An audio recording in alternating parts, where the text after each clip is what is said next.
Hello, everybody. Dave Neal, stand-up comic, host of Bachelor Nation News. Jason Tartick responds to Dubai criticism. He discusses the influencer trip he went to in Dubai, the one where Beyonce was paid $24 million or $34 million. I mean, what's the difference between $24 and $34 million? After taxes, it's only like $15 million for a 90-minute performance. We're going to discuss that. Follow me on Instagram at DNeals. I'll have my stand-up show updates right there. I'll be all over the place: San Diego, Hawthorne, Hollywood, West Hollywood, Monrovia, just random towns. So if you want to see those towns, I'll be there in the next few weeks. Santa Barbara, and of course, patreon.com/Dave Neal for behind-the-scenes bonus content. This afternoon, I'll have an extended recap of my Bachelor. After watching last night's week 2 episode, I'll do an extended recap on tonight's Bachelor Rush Hour. So Jason went to Dubai with his brother, who is a married gay man. Why is that important? Well, homosexuality is illegal in the United Arab Emirates.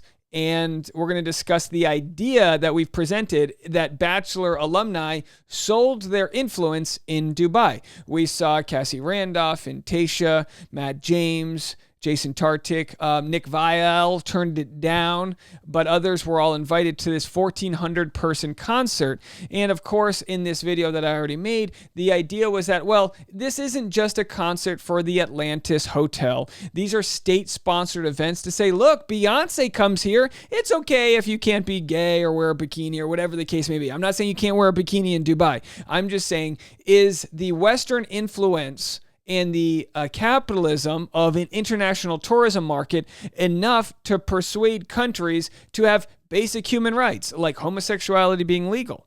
And somebody say, well, it's only been so recently that, homosexuals could get married in the U.S. True, but at least it wasn't illegal. And again, everyone, is open to posting their comments on this discussion. But I've been critical of it. And again, not to say I wouldn't have gone on the trip, but I would have for sure looked into it. And we're going to do that right now. Let's listen to his Instagram reel and then what Jason and his brother had to say about taking the trip, knowing full well there would be some ramifications to the human rights issues that exist.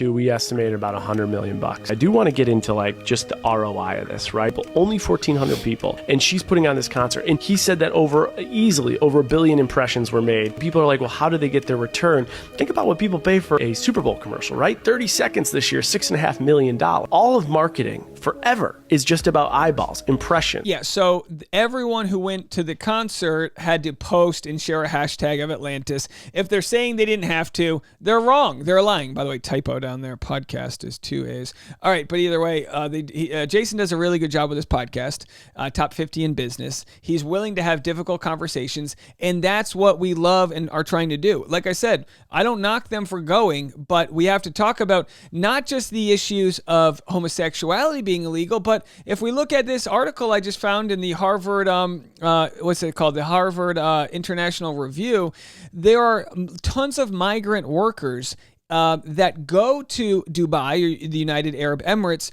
to build infrastructure, and when they arrive, their passports are confiscated at the airport. Employers justify the confiscations by claiming that they need the employee's passport so that their visas can be issued. As we know, when there's the World Cup in Qatar, and when there's and again, which is a different country, I made that mistake and said Qatar was in the UAE. It's a different country. It's a neighboring country. But when you there's a lot to cover and talk about here. But when you discuss some of these human rights issues that people are dying to build stadiums for Westerners' enjoyment, it's important to know that, a lot of these countries have extreme wealth and they can throw money on top of problems to mask them. How the 1,400 people were treated that went to Dubai isn't necessarily how the citizens are treated, and it's not necessarily how the migrant workers are treated that might become literally indentured servants. Their passports are taken until they complete a job under hostile and dangerous conditions. That's scary that exists in 2023. Let's hear what Jason and his brother have to say about the trip. And just the perfection of that show. It was fun to watch her. It was a moment I'll never forget. And it was even more fun to watch you, a moment I too will never forget. I want to get into Dubai a little bit. We just did a full episode of it and have had a lot of questions come in. And I think you would be the best person to answer this. But of course, when traveling to Dubai, there's some controversy. We know that Beyonce dealt with some controversy, even taking this opportunity. And you being a gay married man and extremely active in gay rights, what is just your overall take on traveling to a place like Dubai when they have, I guess, how I would summarize it is cultural rights that is certainly holding humanity back? The laws of Dubai are horrible. They are a humanitarian travesty, what they actually put on the books. I mean, it's illegal to be gay there. And as a guest, there's two realities. There's what the law is and what risk one is actually at. And then there's the on the ground, how does it feel to be there? And, the laws are abhorrent. And I totally respect anyone who would say, I'm never traveling to a place like that, so long as that's their policy. That is a perfectly respectable position. It's not the position I take. And So my pushback here, and again, they do a really good job of having this conversation. The pushback isn't that you traveled to the country. It's that you were bought and paid for.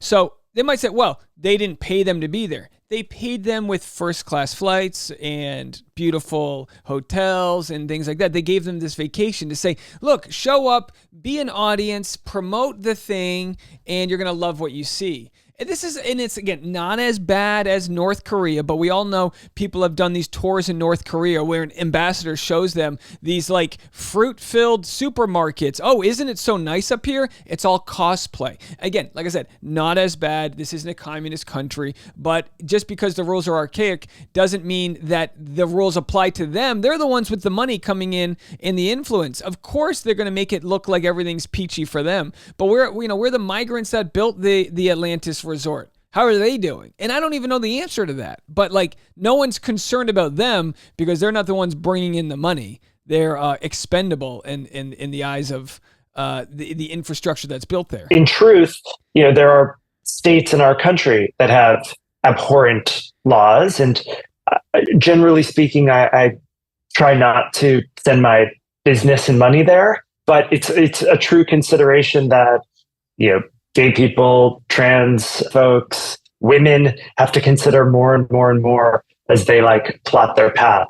I'll say that on the ground, you enter Dubai and you are, whisked away to your ultra luxury resort, and you don't really. I didn't think twice about being gay there. When you're in those bubbles of the tourism pockets, exactly. They are very happy to have you as you are.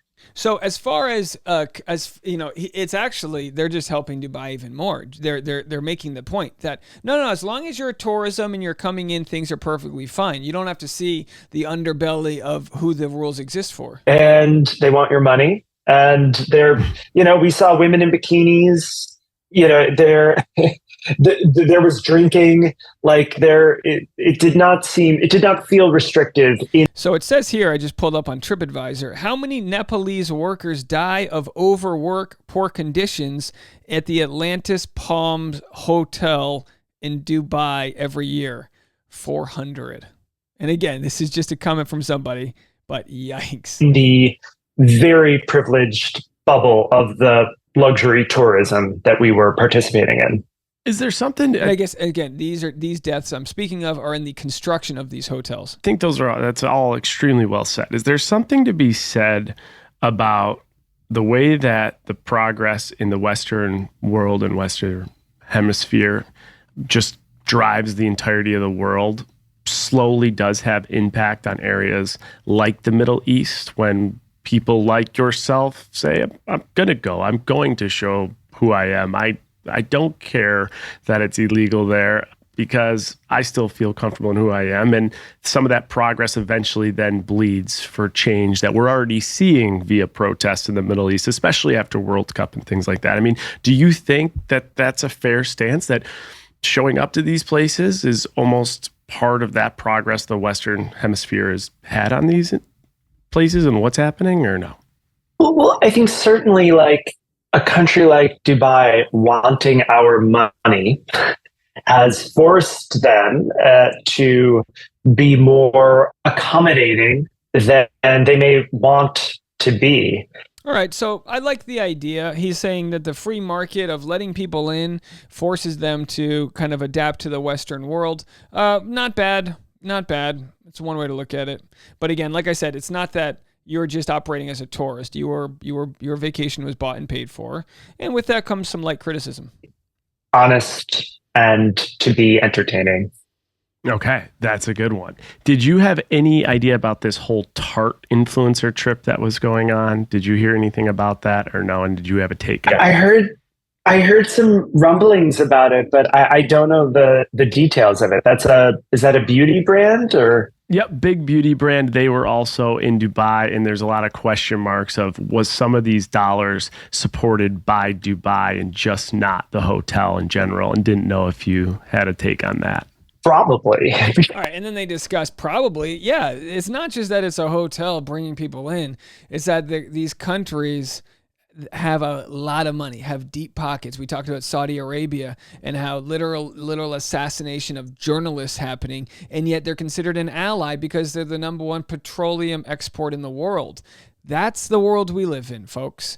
The world where we look over human rights issues because of capitalism and because of our bottom dollar. So again, I'm not saying that it's as dangerous as they shouldn't have gone on this trip, but I don't think they quite tackled the idea that they were sort of extras in the promotion of state-sponsored tourism. And Beyonce's the one who took the real cash. All right, folks, let me know what you guys think. Leave a comment. More coming your way later on today. Bachelor Rush Hour, the podcast, dropping every afternoon. Go check it out. Link in the comment section. Bye.